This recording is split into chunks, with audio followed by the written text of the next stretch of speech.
what's left is right. Chasing stars and holding you. I can't see the end, but we'll see it through.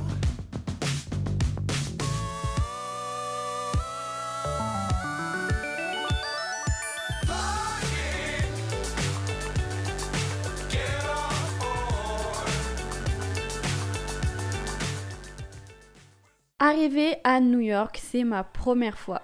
Je pensais être prête, mais le Times Square du samedi soir m'a fait... Non ma petite, t'es pas prête, ok? Overdose sensuelle garantie, vraiment. Trop de monde, trop de lumière, mais alors quelle énergie. New York m'a montré que vraiment c'était la ville qui ne dort jamais et que c'était vrai, hein. J'ai fait le tour des incontournables, le Rockefeller, Radio City, la Trump Tower, bref. Mention spéciale quand même à la cathédrale Saint-Patrick qui est vraiment magnifique. Et je pense qu'elle est vraiment mise en valeur aussi grâce au building qui est à côté. Je pense qu'elle serait pas pareille si il n'y avait pas grand chose autour d'elle. Vraiment une belle entrée en matière pour la ville de New York.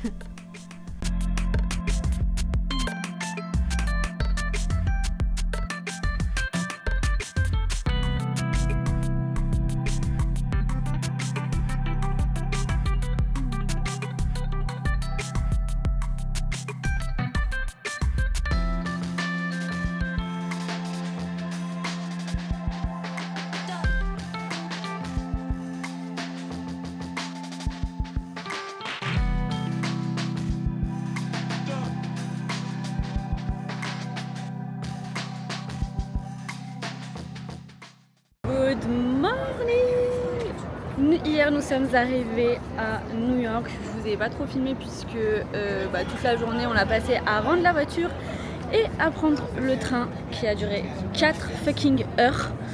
Mais par contre, train super nickel, les sièges super nickel et propre. Hier soir on est allé se balader autour de l'hôtel, donc on est super bien placé. Donc on a vraiment fait un grand tour. Et ce matin, on est en train d'attendre pour l'Empire State Building et on va faire une full journée de visite.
Après avoir touché le ciel depuis l'Empire State Building, je redescends sur terre, prête à explorer les 1001 visages de New York. De quartier en quartier, les paysages changent et se dévoilent. Des maisons en briques aux écuries reconverties en lieux photo Insta. Chaque coin de rue est vraiment une surprise.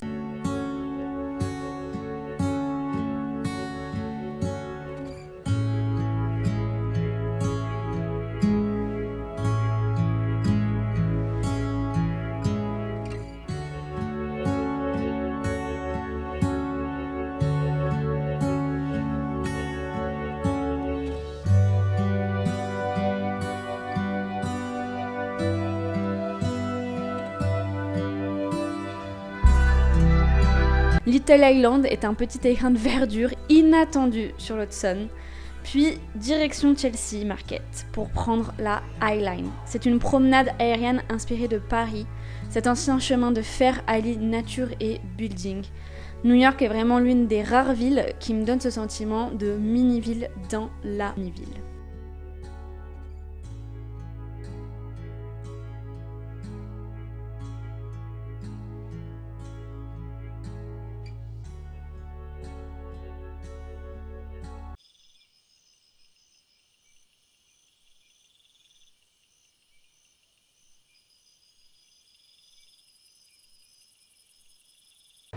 Good morning! Aujourd'hui, je suis en train actuellement de monter des marches et pas n'importe lesquelles puisque est prévu dans le programme de ce matin de faire la statue de la Liberté jusqu'à la couronne.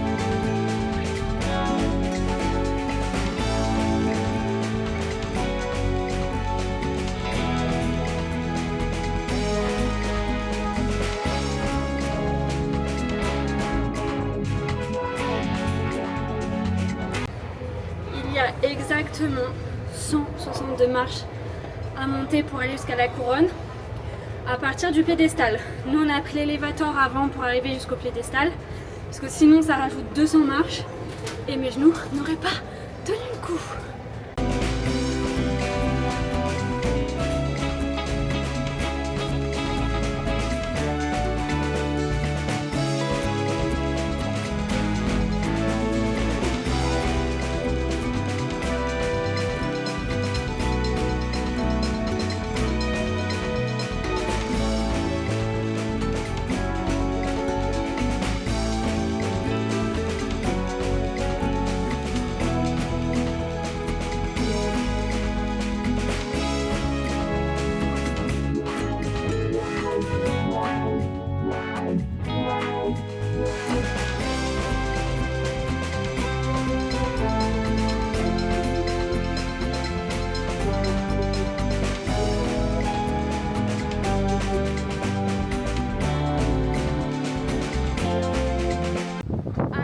Statue de la Liberté, je suis actuellement à Ellis Island, c'est là où tous les immigrés arrivés se faisaient enregistrer, médecins, etc.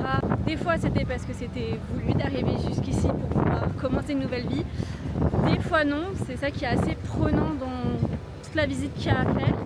Et maintenant que ça c'est fait, eh bien on va devoir rentrer en bateau. Direction Wall Street, un nom qui évoque forcément la puissance financière. Pourtant, en déambulant dans ce quartier, j'ai plutôt ressenti une froideur. Vraiment, c'est pas mon quartier préféré.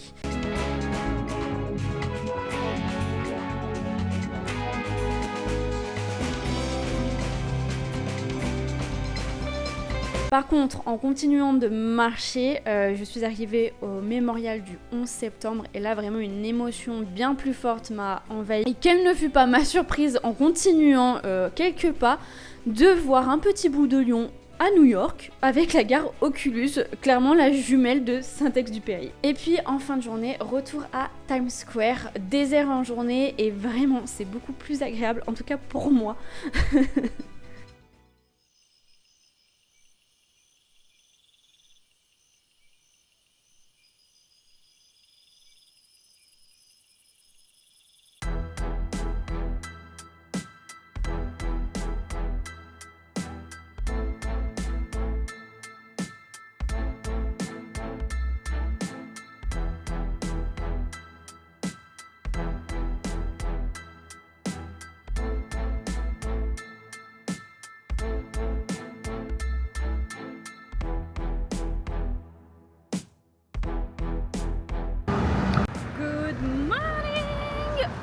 Nous sommes à Brooklyn, Je suis allée en métro, il y a l'arrêt Brooklyn, on a mangé une pizza chez Juliana's, franchement bonne mais pas ouf, mais pour le prix très très bien. Et on a fait un petit tour dans le quartier de Brooklyn et maintenant on rentre à New York. Enfin à New York on y est, mais on rentre de l'autre côté en passant par forcément le pont.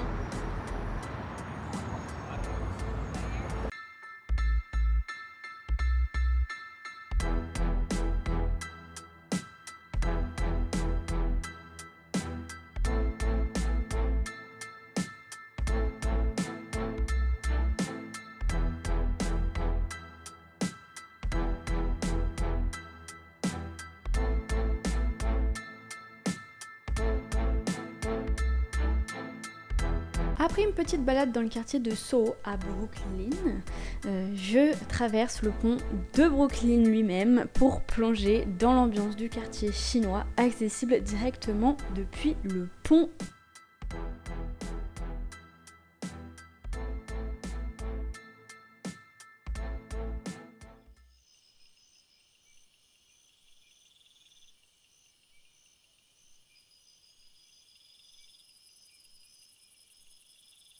Good morning! Aujourd'hui, ce matin, c'est visite de Central Park.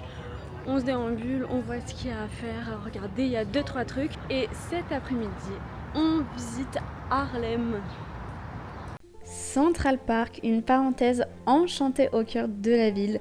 J'aurais trop aimé faire le tour en vélo, mais bon, avec la brume, etc., il prévoyait de la pluie et c'était pas forcément très agréable de faire du vélo sous la pluie. Donc je suis restée à pied, mais vraiment, je me suis fait une promesse, c'est qu'un jour je reviendrai et je ferai le tour de Central Park à vélo, ça c'est sûr.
L'après-midi, direction les rues d'Harlem, un quartier chargé d'histoire. Chaque bâtiment raconte une histoire, chaque coin de rue est une épopée. Pour ressentir l'âme d'Harlem, il vous faut un guide. Vraiment, c'est indispensable. C'est en connaissant son passé que l'on apprécie vraiment sa renaissance et ce quartier aujourd'hui.